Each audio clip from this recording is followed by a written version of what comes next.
Iran dan Amerika Serikat kembali saling melancarkan serangan segera setelah mereka memberi isyarat bahwa mereka hampir mencapai kesepakatan untuk mengakhiri perang. Kedua belah pihak berbicara tentang nota kesepahaman yang akan menetapkan rencana untuk menyelesaikan semua masalah yang belum terselesaikan. Tapi, masalah apa saja yang masih menjadi perdebatan antara kedua pihak selain masalah program nuklir? Dan masalah apa yang tidak bisa diselesaikan oleh Amerika Serikat dan Iran? Di episode kali ini, saya ingin membahas secara tenang dan rinci tentang siapa yang menuntut apa dan mengapa kedua pihak tidak pernah bisa mencapai kesepakatan dan terus kembali ke perang. Nama saya Alexi Peci, mari kita bahas topik ini bersama-sama. Tapi sebelum kita mulai, saya mohon Anda untuk subscribe ke channel ini, beri like pada episode ini, tulis komentar apa saja di bawah video ini, dan jangan lupa follow channel Telegram saya, Peci News. Linknya ada di deskripsi video ini. Dan teman-teman, jika di akhir episode nanti kalian merasa video ini menarik dan bermanfaat, saya akan sangat berterima kasih atas dukungan kalian untuk channel YouTube ini. Dengan donasi apapun melalui link dan informasi yang ada di deskripsi video ini, atau melalui kode QR yang ada di layar kalian. Jadi, dalam beberapa hari terakhir sebelum dimulainya serangan baru Amerika Serikat terhadap Iran pada 26 Mei, kedua belah pihak telah dan masih terus melakukan negosiasi untuk mencapai semacam nota kesepahaman. Ini bukanlah sebuah perjanjian, bahkan ini bukan sebuah kesepakatan. Ini hanyalah sebuah nota kesepahaman. Premis utama dari pendekatan ini adalah bahwa penandatanganan nota kesepahaman akan mengakhiri aksi militer. Kesepakatan semacam itu mencakup dimulainya kembali secara bertahap aktivitas di Selat Hormuz dan peluncuran proses selama 60 hari untuk menyelesaikan isu-isu lain. Yang terpenting adalah program nuklir Iran, namun bukan hanya itu saja. Marco Rubio, Menteri Luar Negeri Amerika Serikat, menyatakan bahwa sudah ada kesepakatan yang cukup kuat terkait pembukaan tersebut. Selat Hormuz dan partisipasi Iran dalam negosiasi yang benar-benar signifikan dan terbatas waktu mengenai isu-isu nuklir. Kesepakatan kerangka kerja memberikan waktu 60 hari bagi para pihak untuk mencapai kesepakatan akhir.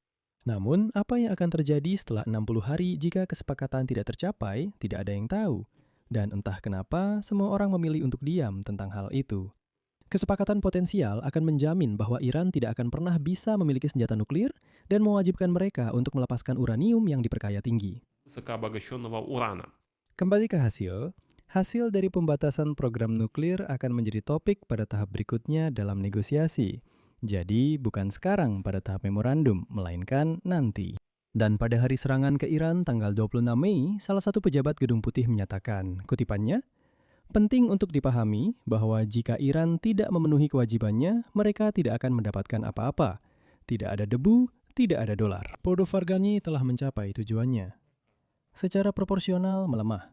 Ini adalah prinsip percaya tapi tetap verifikasi dalam versi yang lebih ketat. Yang dimaksud dengan debu di sini adalah uranium yang diperkaya tinggi.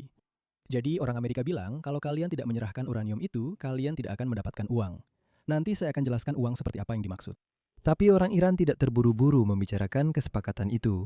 Pada hari Senin, juru bicara Kementerian Luar Negeri Iran, Ismail Bagai, menyatakan, kutipannya, kami telah mencapai saling pengertian atas sebagian besar isu yang dibahas, tetapi tidak ada yang bisa memastikan bahwa ini berarti penandatanganan kesepakatan akan segera terjadi.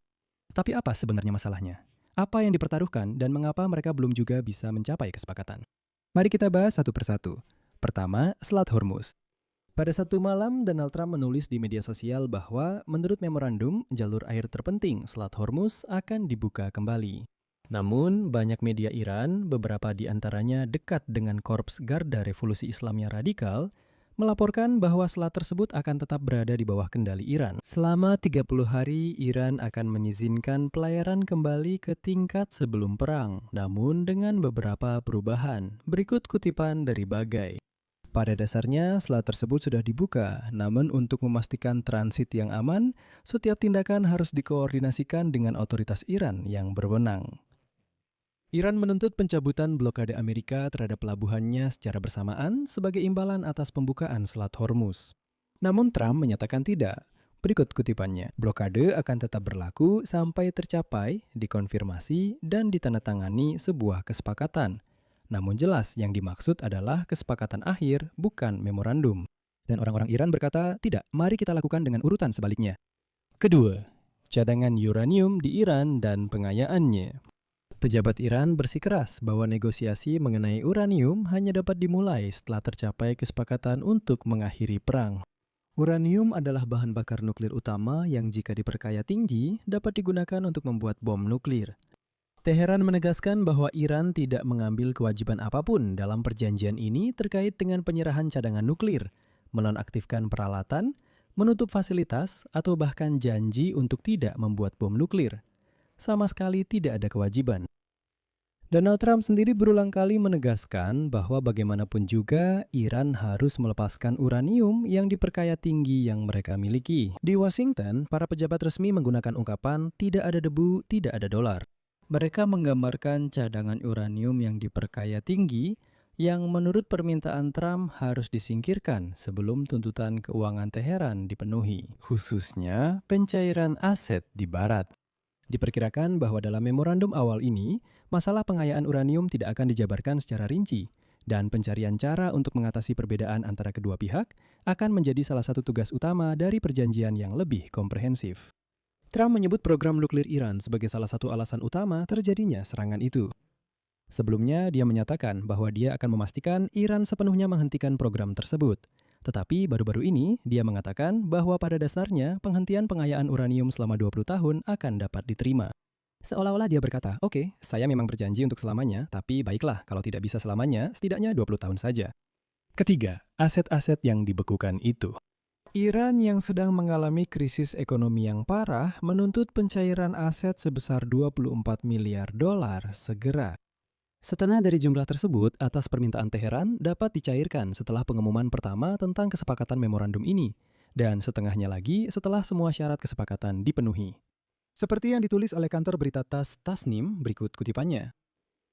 Tanpa pembebasan sebagian aset Iran yang diblokir pada tahap pertama ini, serta tanpa mekanisme yang jelas untuk pembebasan semua aset yang diblokir secara terjamin dan berkelanjutan, tidak akan ada kesepakatan. Namun pada saat yang sama, pejabat tinggi Amerika menyatakan bahwa pencairan aset Iran hanya akan terjadi setelah Selat Hormuz dibuka. Amerika Serikat tidak memberikan jaminan apapun mengenai bagaimana aset-aset ini yang disimpan, saya ingatkan tidak hanya di Amerika, bahkan mungkin bukan di Amerika, melainkan di bank-bank asing lain, akan dikembalikan kepada Iran. Ini sama saja seperti ketika Trump berjanji kepada Putin untuk menghubungkan kembali Rusia ke... dan saya bilang, itu tidak mungkin. Trump tidak memiliki wewenang seperti itu, karena sistem SWIFT berbasis di Eropa, di Uni Eropa. Itu adalah yurisdiksi mereka. Dan di sini Trump berkata, ya mungkin kami akan mencairkan, tapi bagaimana kalian akan mencairkannya? Misalnya sebagian uang dibekukan di katakanlah Jerman. Dan wali kota berkata, kami tidak akan memberikannya, lalu apa yang akan dilakukan Trump? Ya, seperti itu. Keempat, sanksi. Juru bicara Kementerian Luar Negeri Iran, Bagai, menyatakan bahwa, kutipannya, dalam waktu sesingkat ini, masalah pencabutan sanksi tidak akan dibahas, meskipun permintaan Iran untuk mencabut semua sanksi secara jelas tertulis dalam teks. Rincian perlu disepakati setelah penyusunan memorandum selesai. Dan menurut perkiraan kantor berita Iran Fars, pencabutan sanksi atas penjualan minyak dapat memberikan pemasukan hampir 10 miliar dolar kepada pemerintah Iran. Dalam waktu, perhatikan, 60 hari selama negosiasi berlangsung. Jadi, apa yang kita lihat? Kita melihat bahwa Iran siap menandatangani nota kesepahaman untuk mengakhiri perang tanpa mengambil kewajiban apapun. Menuntut agar Amerika mencairkan sebagian aset, mencabut sanksi, dan ternyata selama 60 hari ini sementara negosiasi berlangsung, sekali lagi, tidak ada kesepakatan apapun. Mereka bisa mendapatkan setidaknya 22 miliar dolar terlepas dari apapun hasil akhir negosiasi ini. 5. Rudal balistik Iran. Selama konflik, pejabat Amerika menyatakan bahwa rudal balistik jarak jauh milik Iran harus dihancurkan. Trump mengatakan bahwa program pengembangan rudal balistik konvensional Iran berkembang dengan cepat dan pesat. Namun belakangan ini, seperti yang Anda perhatikan, semakin sedikit bahkan hampir tidak ada lagi pembicaraan bahwa isu persenjataan rudal akan menjadi bagian dari negosiasi yang lebih luas. Meskipun Israel dan negara-negara Arab Teluk Persia menganggapnya sebagai ancaman mendesak. Dan tampaknya Iran tetap akan mempertahankan rudal-rudalnya. Lebanon dan Hizbullah. Di sini sama sekali tidak jelas apakah dan bagaimana konflik yang membara antara Israel dan Hizbullah yang didukung Iran di Lebanon akan dibahas dalam memorandum apapun.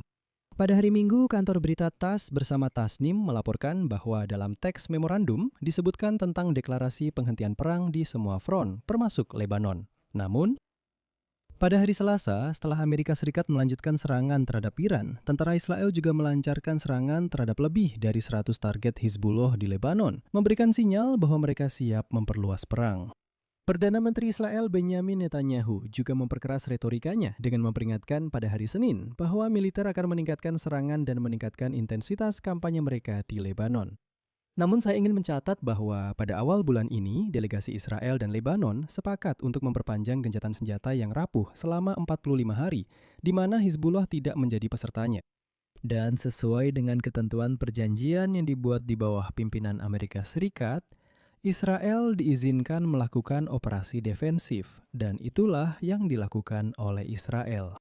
Karena itu, seperti yang kita lihat, negosiasi memang sangat sulit dan sejauh ini belum ada jaminan bahwa negosiasi tersebut akan segera membuahkan hasil. Dan fakta bahwa Amerika Serikat kembali menyerang Iran menunjukkan bahwa diplomasi sedang mengalami hambatan. Di sini saya akan mengakhiri, silakan tulis pendapat dan kesimpulan Anda di kolom komentar di bawah episode ini. Jangan lupa subscribe channel YouTube ini, beri like, dan tekan lonceng agar tidak ketinggalan episode terbaru. Jika Anda ingin mendukung channel YouTube ini, Anda bisa melakukannya secara finansial melalui donasi di link dan informasi yang tertera di deskripsi video ini. Dan juga silakan cek deskripsi, saya punya sedikit kejutan untuk Anda di sana, terutama bagi yang ingin belajar bahasa asing. Itu saja dari saya, jaga diri Anda, sampai jumpa.